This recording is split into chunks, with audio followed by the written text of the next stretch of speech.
Shtrëngtimi menjëhershëm i fruta perimeve pas fillimit të luftës në lindjen e mesme pritet të marrë një përgjigje nga qeveria. Ministre Adelina Ibrahimaj u shpreh se aktualisht produktet e shportus po monitorohen dhe në rast se do të ketë rritje të mëtejshme të çmimeve, do të ndërhyet duke subvencionuar shtresat në nevojë. Kemi një informacion që vetëm kategoria e perimeve ka pasur një rritje domethënëse, ndërkohë që produktet e shportës janë rreth mbi 80, do të vijojmë monitorimin dhe nëse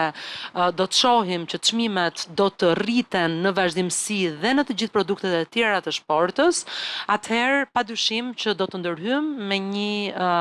me një akt i cili do të parashikojë që të subvencionojë për rritjen e çmimeve për kategorinë e shtresave në nevojë. Sa i takon çmimit të karburantit, Ibrahimaj deklaroi se qeveria nuk planifikon të ndërhyjë në asnjë taks tjetër veç aksizës, veçanërisht në taksën e qarkullimit që sipas saj është e drejtë. Ne nuk mendojmë që